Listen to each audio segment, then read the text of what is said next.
Grump is coming to Sesame Street. Grump, Grump, Grump, Grump, Grump, Grump, Grump. The Grump? Donald Grump. Who's Donald Grump?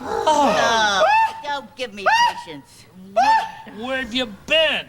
Donald Grump happens to have the most trash of any grouch in the world. Yeah, he's loaded with trash. His name is on every piece of trash in town. Yeah. Oh. Want to know why Donald Trump is going so hard at Sesame Street?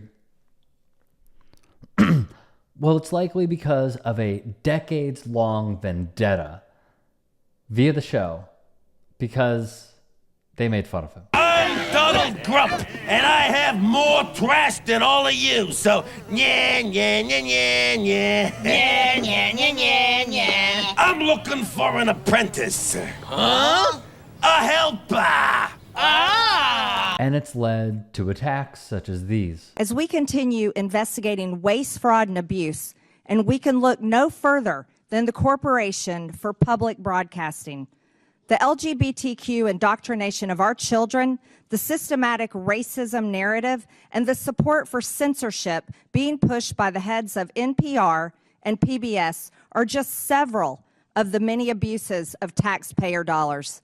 And if you are one of the select few who might support such content, you can personally support and fund it with your own money through private donations, because the reality is the United States of America is broke and can't afford it. And after all, PBS and NPR are already fundraising off of this committee hearing. The American people are closely following along today in this long-awaited hearing to hear the case for why Americans' hard-earned tax dollars should continue for public broadcasting. I think from what we have heard here today, the American people will not continue to allow such propaganda to be funded through the federal government with their hard-earned tax dollars. Which is preposterous. How much has Doge saved? One might be asking. Well, according to Money Watch, Musk and co. claim that they have saved $160 billion. However, it came at a cost of $135 billion to the American taxpayer. The hilarity of it all is the amount of times Elon Musk has moved the goalposts over and over, because he stated in the beginning, we're going to save $2 trillion. That didn't happen. He backtracked. We're going to save $1 trillion. That didn't happen. Now it is him and his team saying we're going to save $150 billion. Elon, I love the double hat, but yeah. It's the only one that can Well, Mr. President, they say I wear a lot of hats. And as you can see, it's true. Even my hat has a hat. Cringe. Regardless, Marjorie Taylor Greene saying all this stuff is nonsense. It's jargon. It's meaningless. And it is intentional. It's to cover for fascists. We've, of course, had some pretty shocking security breaches that we're just learning about through a lot of our national security officials. We know that Pete Hegseth should be removed from office or should resign. We have Donald Trump, who, of course, is crashing the stock market. He's taken away millions of programs and hurting people across this country to fund tax giveaways to billionaires. And our constituents can't access their Social Security benefits. Now, I think actually Chairwoman Greene supports everything that the Trump administration is actually doing. So instead of a serious hearing, we're here to attack NPR and PBS. So let's get right into it. Now, Ms. Kerger, the American people want to know, is Elmo now, or has he ever been, a member of the Communist Party of the United States? A yes or no? No. Now, are you sure, Ms. Kerger? Because he's obviously red. Well, he is a puppet, but no. Now, that's not all. He also has a very dangerous message about sharing and helping each other. He's indoctrinating our kids that sharing is caring. Now, maybe he's part of a major socialist plot, and maybe that's why the chairwoman is having this hearing today. But let's talk about somebody else. Let's talk about Cookie Monster. Now, we know that Health Secretary RFK Jr. is coming out against fast food and baked goods. Are we silencing pro-cookie voters? Yes or no? Ms. Kerger? But cookies are a sometime food. Well, thank you. And now I agree with you. And let's also talk about the most important, maybe, character on Sesame Street. This is actually Big Bird. Now, Ms. Kruger, since Elon Musk actually fired USDA workers who have been working on the bird flu, does it make sense to also fire Big Bird? Yes or no? We would like to keep Big Bird. I completely agree with you. And now it gets even worse. Now, this is actually a tweet that Big Bird actually sent out about the COVID-19 vaccine, encouraging folks to actually get their vaccination, which, of course, we believe in vaccines. Now, perhaps the reason why we're having this hearing is because our chairwoman, Ms. Green, has actually said some really negative things about getting vaccinations.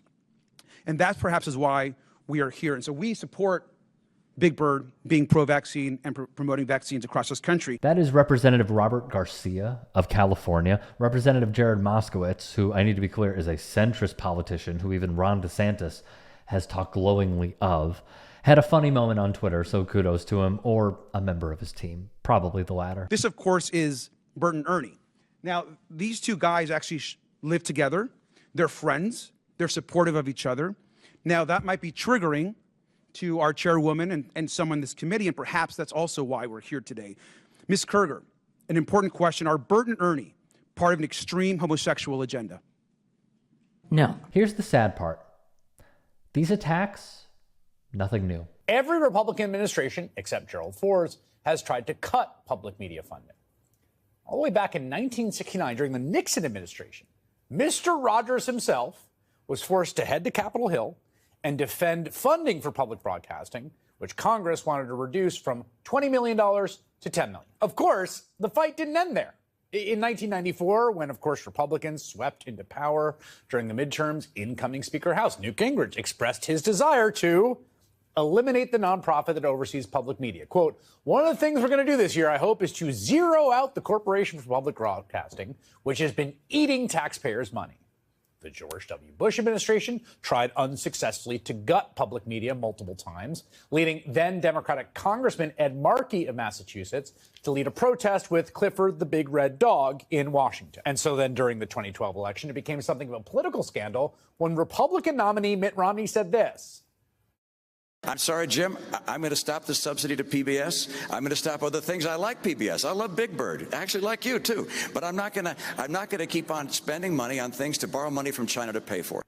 Now, it's hard to believe by the standards of today, this was seen as such a serious gaffe. The Obama campaign actually cut an attack ad over it. Donald Trump is, once again, the most recent Republican president to try and gut public broadcasting. This time, specifically through an executive order. Now, public broadcasting is not going down without a fight. In a statement, they said, quote, the Corporation for Public Broadcasting is not a federal executive agency subject to the president's authority. Congress directly authorized and funded CPB to be a private nonprofit corporation wholly independent of the federal government. And guess what? They're absolutely right. So you might be thinking, well, why doesn't Congress, which, remember, has Republican majorities in both houses, pass a bill to defund PBS? And here I'm pretty sure the answer is because they don't have the votes to do it. That is why Republicans have failed to defund PBS for half a century. It would be politically toxic to actually slash it legislatively. In fact, Trump's proposed budget, which is out today, which Republicans are already balking at, does include the elimination of the funding for the Corporation for Public Broadcasting, as so many Republican budgets have before it. And yet, Trump turned around and signed this executive order last night anyway. And what does that say about the White House's confidence that it can pass the defunding through a Congress that it controls? This is the key point as illustrated by Chris Hayes. More from Garcia. At a time where we can't agree on basic facts, and while the free press is under attack, we need public media like PBS and NPR more than ever. A large majority of Americans say they trust PBS. And that's exactly why extremists are trying to tear it down. Public broadcasting is a tool for education, for emergencies, and a cherished part of our national fabric. We get huge benefits from a tiny federal investment. The majority and our chairwoman should drop this attempt to silence media voices they don't like. So the message, I think, today is very, very simple. If we're going to get rid of any puppeteers, we should get rid of the one that's actually controlling Donald Trump. Fire Elon Musk and save Elmo. To be clear, since 1967, the creation of PBS, To be clear, since 1967 and the inception of PBS, every Republican administration, except for Gerald Ford, has gone after defunding the broadcasting company. Each threat has been met with a robust defense that emphasizing the educational and cultural value of children's TV shows on public broadcasting are vital. And to that, I concur. And one of their favorite people or little furry creatures to watch on television, Elmo. Elmo on Sesame Street just got vaxxed. David Koss wrote, Trump's order, his executive order that is, titled Ending Taxpayer Subsidization of Biased Media, instructs the Corporation for Public Broadcasting to cease federal funding for NPR and PBS. Trump's justification for the order is that both entities have purportedly failed to provide the public with unbiased, fair, and nonpartisan news coverage. We know this is BS. Because if you were to look at the last few press briefings that have featured a guy who got kicked off Twitter, like Dom Lucre, another MAGA influencer who says, thank you so much for your deportations. I now can understand my Uber driver because they don't speak Spanish. You would know what they are saying when they release stuff such as this. It's okay to have questions about COVID-19 vaccines for your kids, but then you're forced to get them for your children in many places. That's terrible. Shouldn't we care about children? It's really something to worry about. But Elmo's daddy had a lot of questions, and he should. He should have had more questions. So this is propaganda. We know it to be true from Sesame Street. We always see it, and they're pushing it on children through Sesame Street. I hope it doesn't work, and sadly, I'm afraid it might. This is exactly what they don't want. They want biased media because it's easier to control the message. In addition, CPB is already suing Trump after he reportedly tried to remove 3 of the company's 5 board members, meaning his executive order is likely to be challenged in court. Trump has repeatedly issued executive orders asserting unquestioned presidential powers that do not exist because that's what fascists do. Daryl Cagle, shout out to him, had this tremendous piece of art. I will say this in conclusion. As a father of a 20-month-old kid, we don't have the TV on a lot because we want her to live in the moment and interact and not be blinded by stuff that appears on screen. But when we do turn on the TV, it is usually Sesame Street and Ms. Rachel. Majority Sesame Street. She has almost every single character because she loves it. And on top of this, I know there is educational value because she has learned from it. What they are trying to take away is not just NPR and PBS. They're going after Sesame Street because it is a message of inclusion. It's a message of equality. It's a message of learning different cultures instead of the one that a white supremacist administration, the one that they want to put forth. And that does not jive with the reality that they envision, that Project 2025 envisions. A Christo-fascist nation with a man who cannot even cite a single Bible verse at the helm. So I am asking all of you to make your voices heard. Be loud.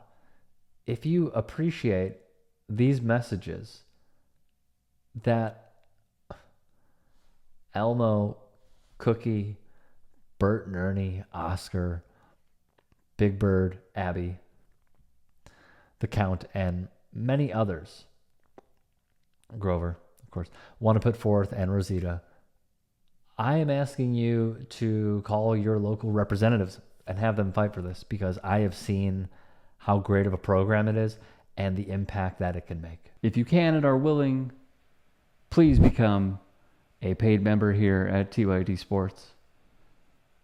And or go to tyt.com/join. In addition, you can follow me on Twitter, Instagram, and TikTok. Appreciate it. Have a great day.